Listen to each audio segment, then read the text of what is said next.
अस्सलाम वालेकुम नाज़रीन, मैं हूं आपकी मेज़बान आफरीन खान, लेके आई हूं आपके लिए आपका ये पसंदीदा प्रोग्राम जिसका नाम है आपकी सहेली। नाज़रीन, आज हम आपके लिए लेकर आए हैं स्टाइल बाजार, जिसमें हमारे एक्सपर्ट बताएंगे कैसे रह सकते हैं आप स्टाइलिश और ट्रेंडी, और साथ ही साथ आपकी मुलाकात कराएंगे हमारे लाइफस्टाइल एक्सपर्ट से।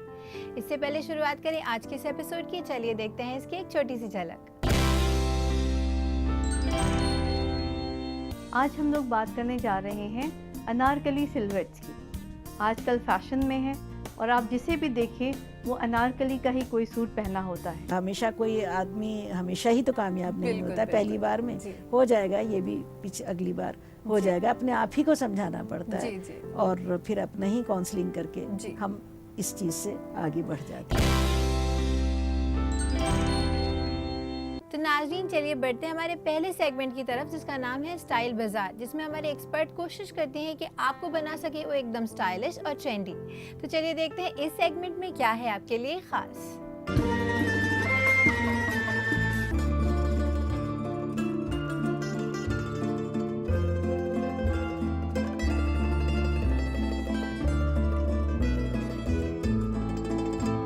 खुशामदीद नाज़रीन, आज हम लोग बात करने जा रहे हैं अनारकली सिल्हूएट्स की। आजकल फैशन में है और आप जिसे भी देखें वो अनारकली का ही कोई सूट पहना होता है। अनारकली आखिर है क्या?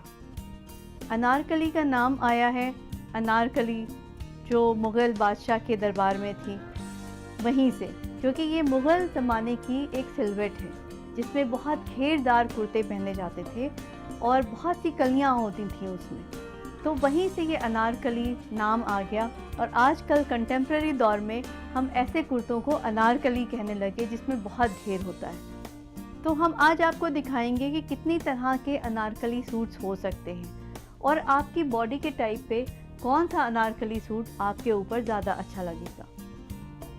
अगर आपने देखा हो तो जो नॉर्मल अनारकली सूट है उसमें इस तरह की कलियाँ होती हैं, बहुत सारी कलियाँ होती हैं, और ये एक इसमें शॉर्ट बॉडिस या योक टाइप का होता है और ये नीचे तक जाता है, जो कि आपके एंकल से ऊपर होता है, एंकल से कम 3-4 इंच ऊंचा होता है। तो जो लोग बहुत लंबे हाइट के नहीं हैं या आपको रोज़ाना में पहनना है, बहुत हैवी पार्टीज़ में नहीं जाना है, शादी में नहीं जाना है, पार्टी में पहनना है, तो आप इस तरह का सिल्हूएट रखें और इसकी लेंथ उतनी ही रखें जो कि आपके एंकल से 3 या 4 इंच ऊपर आए। इसमें आप हल्की सी कढ़ाई करा सकते हैं, जिसमें ये कलियां होती हैं पतली पतली, इसमें आप घेर बढ़ा सकते हैं और घेर बढ़ाने के साथ ही साथ आप जो हैं वो बहुत पतले लगते हैं, क्योंकि ये कलियां जो इसकी स्ट्राइप्स आती हैं ये आपको वर्टिकल लाइन देती हैं। इसी तरह से आप इसमें स्लिट खोल सकते हैं जैसे इसमें है, और अगर आपने अंदर ट्राउज़र पहना है या उसके नीचे कोई स्कर्ट पहनी है तो जब आप मूव करते हैं तो आपके अंदर से वो आपका ट्राउज़र या स्कर्ट दिखाई देती है, वो आप किसी कंट्रास्ट कलर का पहन सकते हैं। तो इस तरह का जो अनारकली सूट है ये एक बेसिक अनारकली है, इसमें आप अलग अलग तरह की स्लीव्स लगा सकते हैं। इसी तरह से जो दूसरा कट है वो बॉडिस के साथ होता है, यानी उसमें यहाँ बीच में ऊपर बॉडिस है और नीचे एक लहंगे की तरह से ऑरेबी कपड़ा लगा होता है जो बहुत लंबा घेर के साथ जाता है। इसके लिए मैं आपसे कहूँगी कि जो लोग बहुत हैवी हैं या जिनके टमी ज़्यादा होती है वो ऐसा सिल्हूएट ना पहने। आपको जितना भी घेर चाहिए है आप इसी तरह के कट में आप उस अनारकली सूट को सिलवाएं ताकि आप पतले और लंबे दिखाई दें। जो लड़कियाँ पतली हैं, फिगर जिनकी अच्छी होती है, उनके ऊपर इस तरह का सिल्हूएट अच्छा लगता है जिसमें बॉडिस अलग होती है और नीचे का घेर उसमें जुड़ा हुआ होता है। ये आप बहुत सारे तरीके से पहन सकती हैं, इसमें आप कढ़ाई करवा सकती हैं, आप सिंपल प्लेन भी पहन सकती हैं, लेस फैब्रिक का बना सकती हैं और आप गर्मियों में इसको पहन सकती हैं। तो इस तरह का आप देखिए एक तरीका है। एक और तरीका है जिसमें ऊपर से नीचे तक पूरी कलियाँ होती हैं। ये कलियाँ आपके ऊपर से जा रही हैं और इसमें कोई बीच में इस तरह का योक नहीं है, ना ही बॉर्डर्स है। जिन लोगों की हाइट बहुत कम होती है उनके लिए ये सिलवेट सबसे अच्छा है। तो आप हमेशा ऐसी चीज़ पहने जो आपके हाइट को ब्रेक ना करे और उसकी वजह से आपकी हाइट लंबी दिखती है और आप पतले भी लगते हैं। इसी तरह से जो बहुत ही दुबली लड़कियां हैं और बहुत नाजुक होती हैं, वो शिफॉन या जॉर्जेट के इस तरह के अनारकली सूट्स पहन सकती हैं जिनके ऊपर हल्का काम हो। और ये जॉर्जेट फैब्रिक जो है ये फॉल करता है और आपकी फ़िगर को और आर ग्लास दिखाता है। तो अगर आपको लगता है कि आपकी फ़िगर बिल्कुल फ्लैट दिखती है, वो नज़र नहीं आती, तो आप इस तरह के फैब्रिक्स पहन सकते हैं जिसमें आपकी आवर ग्लास टाइप की फ़िगर नज़र आती है। तो ये जो दुबली लड़कियां हैं उनके लिए इस तरह का फैब्रिक बहुत अच्छा होता है। फिर जो लेडीज़ हैं बहुत लंबी होती हैं और बहुत चौड़ी होती हैं, उनके शोल्डर्स और ऊपर का एरिया बहुत चौड़ा होता है, उनके लिए ये बेहतर है कि वो थोड़े वाइड नेक के अनारकली पहने ताकि उनका जो ऊपर का पोर्शन है उसकी जो हैवीनेस है वो नज़र ना आए। तो उसी आप कलियों के साथ आप अपनी नेकलाइन चेंज कर दें। बड़ी नेकलाइन होने की वजह से आपका जो लुक है वो सॉफ्ट और थिन लगने लगता है। इसी तरह से जो एक और तरह के अनारकली चल रहे हैं जिसको आजकल गाउन भी कहते हैं, और वो जो एक्चुअली मिक्सिंग है यहाँ की अनारकली और वेस्टर्न गाउन्स की, जो पूरे फुल लेंथ होते हैं। आप इस तरह के दुपट्टे के साथ, चूड़ीदार के साथ या पैलेजोस के साथ इनको पहन सकते हैं, या इसके नीचे आप लेगिंग्स पहन सकते हैं। आप इसको विद दुपट्टा या विदाउट दुपट्टा दोनों ही तरह से ले सकते हैं। इसमें बहुत सारे अलग अलग सिलवेट्स हैं। जो दुबली लड़कियां हैं वो ऐसे बॉर्डर्स के साथ पहन सकती हैं। अगर आप थोड़ा हैवी हैं तो आप अपनी बॉर्डर्स को थोड़ा लंबा रखें, और थोड़ी लंबी बॉर्डर्स होने की वजह से आपका जो मिडरिफ का एरिया है वो छुप जाता है। इसी में और बहुत सारे डिफरेंट स्टाइल्स हैं जिसमें आप इस तरह का, अगर आप गर्मियों में कहीं जा रहे हैं तो आप मलमल के साथ गोल्ड एम्ब्रॉयडरी के साथ ऐसे इसको पहन सकते हैं। ये बहुत लंबा और बहुत घेरदार है, तो ये बिल्कुल गाउन का इफ़ेक्ट देता है जैसे फेरी टेल सिंड्रेला गाउन्स होते हैं। फिर आप ब्रोकेड के साथ इसको ले सकती हैं, उसके ऊपर कढ़ाई करवा सकती हैं इस तरह से, और स्लिट के अंदर दूसरा फैब्रिक होने की वजह से ये आपको थोड़ा सा लेंथ का एहसास दिलाता है और ये फिगर को बहुत अच्छे से लुक देता है। अगर आप हैवी फिगर वाले हैं, थोड़ा वेट है, तो आपके ऊपर इस तरह की सिलवेट बहुत अच्छी लगती है। इसको पहनने के बाद आपको कोई ज़रूरत नहीं है कि आप इसके साथ कोई और दुपट्टा लें या कोई और चीज़ लें। अगर आप दुपट्टे के साथ पहनना चाहते हैं तो आप इसमें स्लीव्स लगा के दुपट्टे के साथ भी पहन सकती हैं।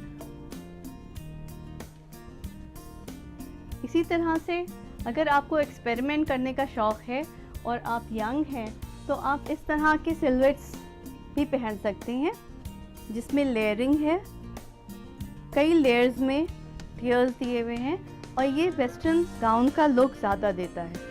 तो इस तरह के गाउन्स और अनारकली सूट्स पहन के आप कहीं भी जा सकती हैं, आप किसी भी पार्टी में जा सकती हैं, और आप जहाँ भी जाएंगी वहाँ सबकी अटेंशन और सबकी नज़रें आप ही के ऊपर रहेंगी। तो आप ज़रूर कोशिश करें कि इसमें से कोई भी सिलवेट बनवाएं और आप एक्सपेरिमेंट करें। आप पहन के देखें कि आपके ऊपर किस तरह का अनारकली सूट अच्छा लगता है, और फिर आपके ऊपर जो भी सिलवेट अच्छी लगती है फिर उसी को आप अपने अलग अलग रंगों में, अलग अलग तरीक़ों से, अलग अलग कढ़ाई करके उसको आप इस्तेमाल करें। चाहे वो गर्मियों में ऑर्गेंडी के हों, लेस के हों, शिफॉन के हों या कॉटन के हों। उम्मीद है आपको हमारा ये एपिसोड पसंद आया होगा। इसी के साथ आपका बहुत बहुत शुक्रिया।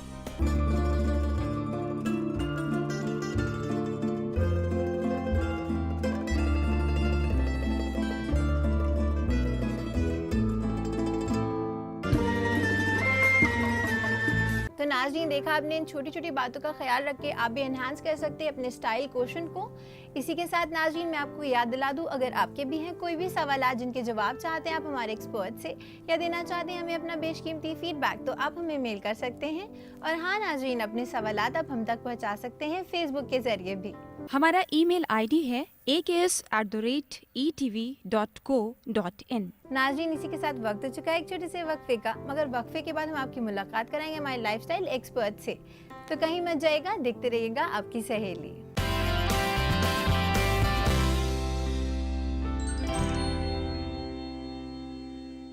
नाज़रीन वक्फे के बाद आपका खैर मकदम है इस प्रोग्राम में जिसका नाम है आपकी सहेली। तो नाज़रीन चलिए बढ़ते हैं हमारे दूसरे सेगमेंट की तरफ जिसका नाम है लाइफस्टाइल एक्सपर्ट टॉक। नाज़रीन नाकामयाबी मिलने पर हमें हिम्मत कभी नहीं हारना चाहिए और इसी बारे में हम बातचीत करेंगे। इस बारे में बातचीत करने के लिए हमारे साथ स्टूडियो में मौजूद है हमारे एक्सपर्ट जिनका नाम है तस्वीर ज़हरा नकवी। तो चलिए चलते हैं इनके जानिब इस्तकबाल करते हैं इनका। मैम आपका इस्तकबाल है हमारे इस प्रोग्राम में। शुक्रिया। मैम जैसे कि देखा जाता है अक्सर नाकामयाबी मिलने से लोग हिम्मत हार जाते हैं, तो ये नहीं करना चाहिए, इसके बारे में आप क्या कहना चाहेंगी? आफरीन, बहुत अच्छा टॉपिक है हस्बे दस्तूर। ज़िंदगी रोज़ का जो एक दिन आता है, नया दिन आता है, वो ढेर सारी जिम्मेदारियां लेकर आता है सभी के लिए, और ख़वातीन के लिए भी ढेर सारी उसमें जिम्मेदारियां छुपी रहती हैं। सुबह से शाम तक ढेरों काम करने होते हैं। कभी कभी ऐसा होता है कि किसी काम में कोई अच्छी वो डिश बनाना चाह रही हैं या किसी की देखभाल कर रही हैं, कोई बुज़ुर्ग हैं घर में, बीमार हैं, या और कोई भी कोई उन्होंने छोटी मोटी पार्टी अरेंज की है, कुछ किया है, और उसमें थोड़ी बहुत कहीं पर अगर नाकामयाबी हो रही है, जैसा उन्होंने सोचा था वैसा काम नहीं हो पाया है, तो कई बार ये होता है कि ख़वातीन बहुत ज़्यादा मायूस हो जाती हैं, छोड़ देती हैं उस काम को कि अब तो हम कभी करेंगे नहीं, ये काम आप हमें दीजिए ही नहीं, हम नहीं कर पाएंगे, या इस तरह का। यही आज हम बात इसी के बारे में कर रहे हैं कि ये कितनी ये चीज़ कितनी गलत है। जी जी। एक बार की किसी बात में अगर नाकामी हो रही है या एक बार कोई काम ठीक से नहीं हो पा रहा है, तो ये सोच लेना कि अब हम कर ही नहीं पाएंगे, अब हम इसको छोड़ देते हैं, ये एक बहुत ही नेगेटिव वाली फीलिंग है, एक बहुत गलत रवैया है जिससे बचना ही पड़ेगा हर हाल में। ये तो एक रोज़ की चीज़ों में कहीं पर भी किसी से भी कोई भी परफेक्ट नहीं है। हम सब बहुत सारे अपनी गलतियों से सीखते हुए, अपनी तमाम रोज़ की गलतियों से सीखते हुए आगे बढ़ते हैं। उन्हीं चीज़ों से बस ये याद रखना है कि हाँ हम अपनी गलतियों से कुछ सीख रहे हैं या नहीं, अगर उनको सीखते हुए आगे बढ़ रहे हैं या नहीं, उनको कहीं पर याद रखना है, दोहराना भी नहीं है, उसको दोहराना नहीं है, और उससे हिम्मत नहीं हारनी है। बस यही सोचना है कि नहीं यार ये तो सभी के साथ होता है, पहली हमेशा कोई आदमी हमेशा ही तो कामयाब नहीं होता है, पहली बार में हो जाएगा, ये भी अगली बार हो जाएगा। अपने आप ही को समझाना पड़ता है और फिर अपना ही काउंसलिंग करके हम इस चीज़ से आगे बढ़ जाते हैं। हिम्मत रखनी चाहिए क्योंकि हिम्मत रखने वालों की कभी हार नहीं होती। यस, बिल्कुल सही कह रही हैं आफरीन। नाकाम होने पर किन किन बातों से बचना चाहिए? आफरीन, एक सबसे बड़ी बात यही हो जाती है कि किसी काम में अगर नाकामी मिल रही है तो हम सारा इल्ज़ाम दूसरों के ऊपर रखना शुरू कर देते हैं। जो हमारे आसपास वाले हैं, जो हमारे सब बिल्कुल करीबी लोग हैं, हम कहना शुरू कर देते हैं कि अगर इन्होंने ऐसा ना किया होता तो हम कामयाब हो जाते, तो ऐसा हो जाता। तो सबसे बड़ी बात एक यही है कि हम दूसरों के ऊपर इल्ज़ाम ना दें, अपनी गलती को समझें, अच्छा हमसे यहाँ गलती हुई है, किसी और की गलती नहीं है, हमारी ही गलती है, और इल्ज़ाम तराशी से बचना बहुत ही ज़रूरी है। सबसे बड़ी बात यही है। हाँ, एक और बात आफरीन के नाकाम होने पर लोग अपने उसमें नहीं रहते, काबू में नहीं रहते, और गुस्सा सभी के ऊपर निकलने लगता है। उससे भी बचना है कि कभी कभी एक चीज़ की नाकामी हम आगे ढेरों चीज़ों की नाकामी की वजह बन जाती है, क्योंकि हम सबसे बहुत अजीब तरह से बर्ताव करने लगते हैं और सारा गुस्सा दूसरों पर निकालते हैं। इससे बचना है। अगर कोई कामयाब हो रहा होता है तो लोग हसद भी करने लगते हैं, जो बहुत गलत होता है। हाँ, यानी एक सबसे बड़ी बात इल्ज़ाम तराशी और एक दूसरा गुस्सा, इन दो से तो बचना ही है नाकामी की। मैम, इस बार में हमारी बातचीत यूं ही जारी रहेगी। तब तक के लिए अपने नाज़रीन को याद दिला दूं, अगर उनके भी हैं कोई भी सवाल जिनके जवाब चाहते हैं वो हमारे एक्सपर्ट से या देना चाहते हैं हमें अपना फीडबैक, तो वो हमें मेल कर सकते हैं। और हाँ नाज़रीन, अपने सवाल अब हम तक पहुंचा सकते हैं फेसबुक के जरिए भी। हमारा ईमेल आईडी है aks@etv.co.in। नाज़रीन, इसी के साथ वक्त हो चुका है एक छोटे से वक्फे का, मगर वक्फे के बाद हमारे एक्सपर्ट देंगे आपको और भी बहुत सारी जानकारियाँ, तो कहीं मत जाइएगा, देखते रहिएगा आपकी सहेली।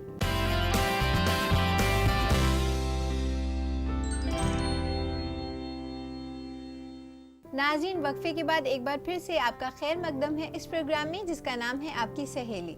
नाज़रीन, जैसे कि हम बात कर रहे थे कि नाकामयाबियों से हार नहीं माननी चाहिए, तो चलिए अपनी बातचीत का सिलसिला यूं ही आगे बढ़ाते हैं। मैम, जैसे कि आपने बताया कि नाकामयाबियों से हमें हार नहीं मानना चाहिए, मगर कुछ ऐसे तरीके भी होते हैं इनसे उभरने के, वो आप हमारे नाज़रीन को बताइए। अभी वक्फे से पहले हम लोग ये बात कर रहे थे कि इल्ज़ाम तराशी ना हो दूसरों के ऊपर, तो उसका एक सबसे अच्छा एक यही है कि हमें खुद ढूंढना पड़ेगा कि किस वजह से हम नाकाम हुए और क्या वजह हुई। तो उसको ये नहीं है कि हमने सोचकर और कहीं हमें एक डायरी ऐसी हो हमारे पास, एक कुछ हो कि कहीं हमने नोट कर लिया कि अगली बार जब हम ये काम करेंगे तो इन चीज़ों का हमें ख्याल रखना है और ये वजह शायद हुई है। यानी एक मेंटेन करना, राइटिंग में मेंटेन करना, क्योंकि हम बहुत जल्दी भूल जाएंगे और फिर हो सकता है कि हम इसके चांसेस बहुत हैं कि हम उसको फिर से दोहराएं। तो उसको लिख लेना एक बहुत ज़रूरी है। दूसरी बात यह कि अपनी इस नाकामी को, जो भी वजह हुई है, जो भी चीज़ है, दूसरों के साथ शेयर करना और उस पर हंसना, ये भी एक बहुत ज़रूरी है। यानी अंदर का जो सारी नेगेटिविटी है, जो सारा एक टेंशन है, वो जब हम अपने ऊपर हंसते हैं, किसी करीबी दोस्त के साथ शेयर करके करे, पता है हमने क्या किया और फिर ये किया, फिर ये किया, उसके ऊपर खुद ही सब हंस रहे हैं। वो ऐसी कोई दोस्त हो कि पता है कि वो आपकी सच्ची दोस्त है, आपकी वाकई दोस्त है, तो फिर वो सारा अंदर का निकल जाता है, बिना किसी को इल्ज़ाम दिए हुए, बिना किसी गुस्से के, ये चीज़ निकल जाती है। और यही एक सक्सेसफुल लोगों के अंदाज होते हैं कि वो अपनी गलतियों से सीखते हैं और उनको बहुत लाइटली लेते हुए आगे बढ़ जाते हैं। बिल्कुल। मैम, अब अगर हम बात करें, अगर किसी को बार बार नाकामयाबी मिल रही है तो उसके ख़ानदान वालों का, उसके घर वालों का क्या किरदार होना चाहिए इसमें? आफरीन, कई बार ऐसा होता है कि किसी घर के किसी फ़र्द को किसी चीज़ में, बिज़नेस में, किसी बात में नाकामी मिल रही है, तो जो उसका सपोर्ट सिस्टम है वो तो यही ख़ानदान वाले हैं, जो उसके आसपास वाले हैं, फैमिली वाले हैं। ये फैमिली जो है यही उसका पूरा सबसे बड़ा सहारा है। इन लोगों का बस सबसे बड़ा रोल यही है कि उसको सहारा देना, उसको उसकी हिम्मत बढ़ाना, उसकी हिम्मत अफजाई करना, बार बार ये ना कहना कि अरे तुम कर ही नहीं सकते, तुमने कहाँ से ये काम शुरू कर दिया था, हम तो पहले ही समझते थे कि तुम कभी नहीं कर पाओगे। इन सब जुमलों से बिल्कुल बहुत बचना है कि हम तो पहले ही समझते थे कि तुम नहीं कर पाओगे। कोई बात नहीं, कोई भी आदमी पहली बार में कामयाब नहीं होता है, और अपनी हिम्मत बनाए रखो, हम सब तुम्हारे साथ हैं और होगा, ठीक है, हो जाएगा। सबके साथ होता है ऐसा। ये ऐसा तो सबके साथ होता है, बड़े से बड़े लोगों के साथ होता है कि वो नहीं कामयाब हो पाते। और फिर कहीं पर भी ये बात फैमिली में ही रहनी है कि ऐसा हुआ है, ये नहीं है कि जो भी घर में आ रहा है उसको बताया जा रहा है कि पता है आजकल हम लोग कितना परेशान हैं, आजकल इन्होंने इनका ये ऐसा हो चुका है। तो इन सब चीज़ों से बचना है कि नहीं, औरों के सामने हम अपने ऊपर हंस सकते हैं, जितना दिल अपनी नाकामी पर हम दूसरों के साथ शेयर करके हंस सकते हैं, लेकिन दूसरे की नाकामी पर हम हंस नहीं सकते, और हंसना नहीं चाहिए, और दूसरे के साथ शेयर करके तो बिल्कुल ही नहीं हंसना है, और उस फर्द की हिम्मत बढ़ाए रखनी है, हिम्मत अफजाई करनी, हौसला अफजाई करनी। मैम, आप हमारे इस प्रोग्राम में आए और आपने हमारे नाज़रीन को बताया कि अगर उनको कोई भी हार मिले तो उनको हौसला नहीं हारना चाहिए, उनको हिम्मत नहीं छोड़ना चाहिए और उनको डटे रहना चाहिए। इसके लिए आपका बहुत बहुत शुक्रिया। तो नाज़रीन, देखा आपने, अगर आपको मिली है नाकामी तो आपको हार नहीं मानना चाहिए और हिम्मत से उसका सामना करना चाहिए। इसी के साथ नाज़रीन, मैं आपको याद दिला दूं, अगर आपके भी है कोई भी सवाल जिनके जवाब चाहते हैं आप हमारे एक्सपर्ट से, या देना चाहते हैं हमें अपना बेशकीमती फीडबैक, तो आप हमें मेल कर सकते हैं। और हाँ नाज़रीन, अपने सवाल आप हम तक पहुँचा सकते हैं फेसबुक के जरिए भी। नाज़रीन, आपके फीडबैक्स और आपकी क्वेरीज के हम मुंतज़िर रहेंगे। हमारा email ID है aks@etv.co.in।